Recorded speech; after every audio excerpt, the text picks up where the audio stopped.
You're listening to Soap Dirt, the latest in television entertainment news.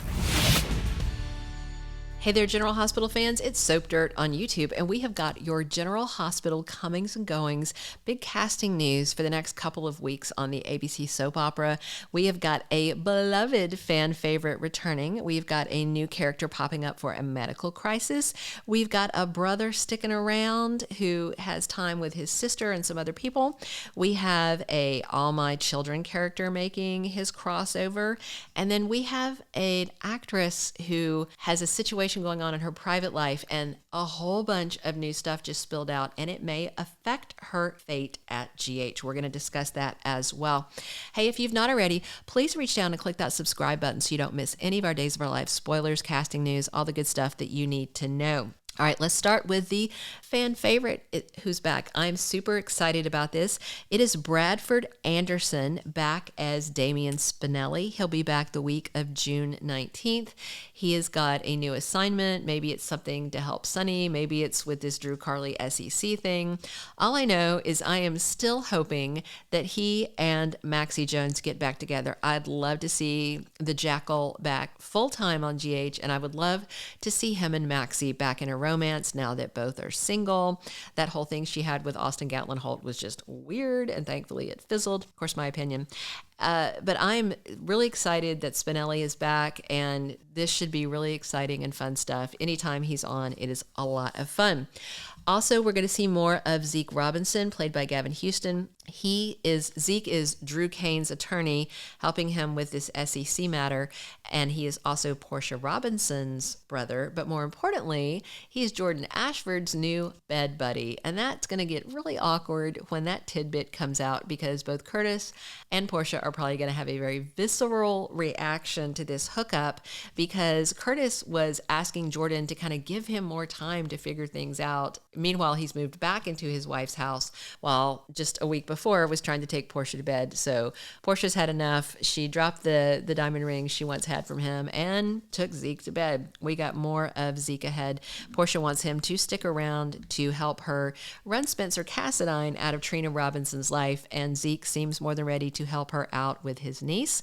But I don't think Spencer is going anywhere when it has to do with Trina. Okay, a new character. We've got Darren Tuner showing up as Dr. Montague. If his face looks familiar, he's been on She-Hulk, he's been on Will Trent, he's been on Ozark.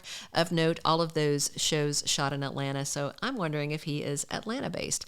At any rate, he is going to evaluate a Port Charles resident. That is the very vague spoiler given about his casting news. I tend to think, because he is supposed to be coming on soon, that he might be around to check on Ned Quartermain. The other family member that's in the hospital, of course, is Willow Tate, but she's already got her cancer doctors and everything, and she just got her transplant, so I don't think this is about Willow. My knee-jerk is that it is about Ned Quartermain.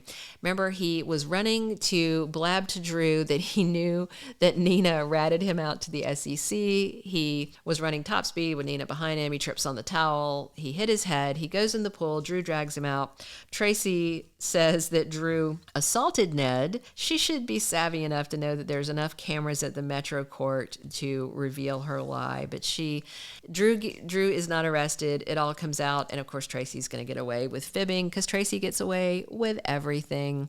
But I tend to think that Darren Tuner, his character, Dr. Montague, is going to be about Ned Quartermain, because there are two huge spoilers for next week. One is that the Quartermain family is left reeling, and the second is that Olivia Falconeri has a big decision to make. So I think it's going to be something to do with his traumatic brain injury.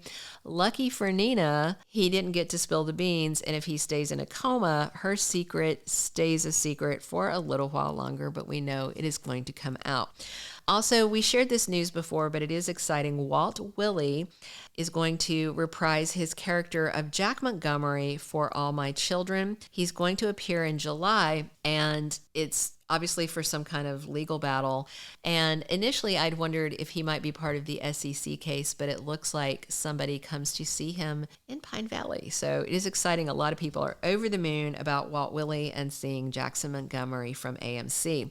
All right, the last thing we want to talk about is what's going on with Haley Pullos. If you go to our General Hospital playlist, we dedicated a whole video to this. There is now a civil suit against her. She was arrested for felony DUI, and when we initially had reported this, TMZ had made the initial report, and they said that her car went over a median into oncoming traffic. Turns out that isn't true at all.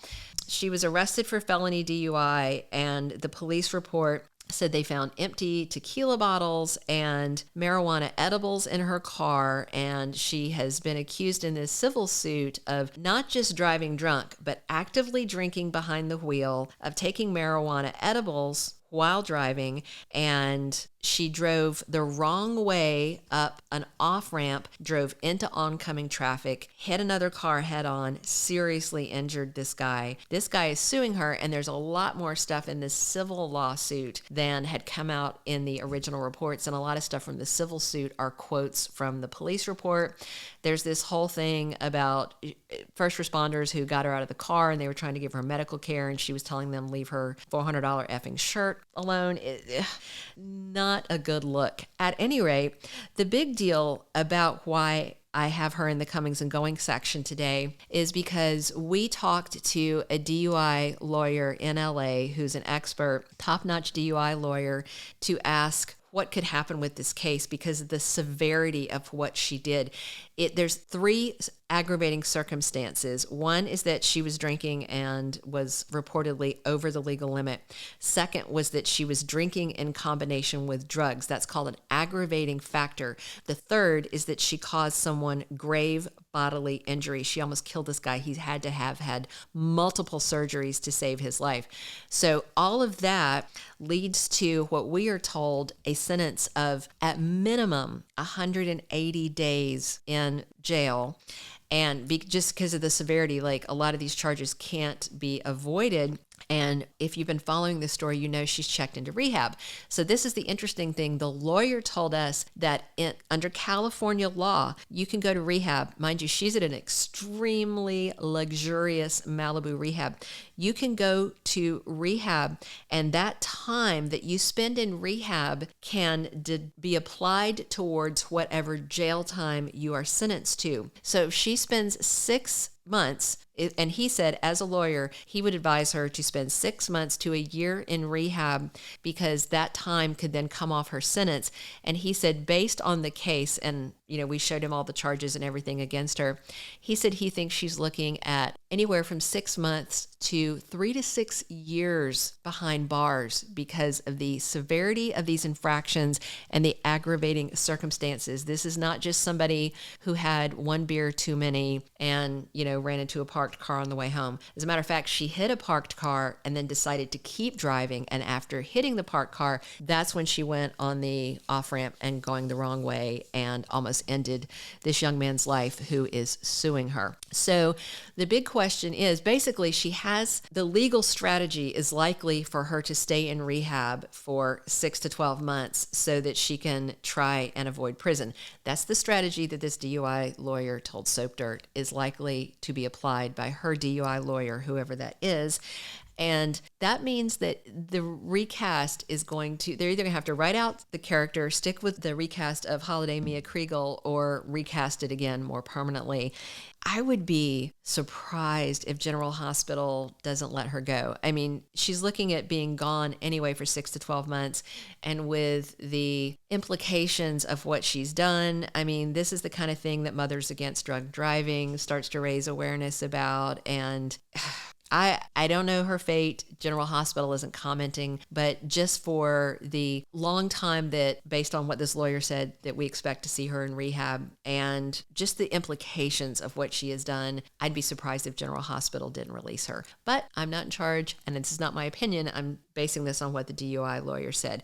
So things don't look good for Haley Pullos, and a lot of people love her as Molly Lansing, but at the same time, what we are seeing from comments on our videos and then comments about this situation on social media, the bulk of fans seem to agree that she should be released from her contract because they think it was appalling behavior. So we will update you on that if and when the network comments, but for now, she is in rehab and probably isn't getting out anytime soon.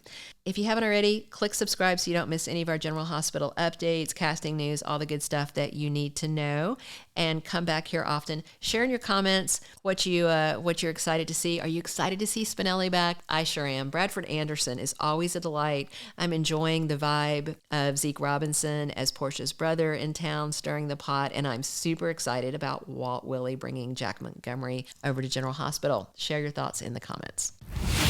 Thank you for being a loyal listener. Follow us wherever you get your podcast, because you don't want to miss the next episode. Soap Dirt is on all the major podcast platforms, including Apple Podcast, Spotify, iHeartRadio, and more.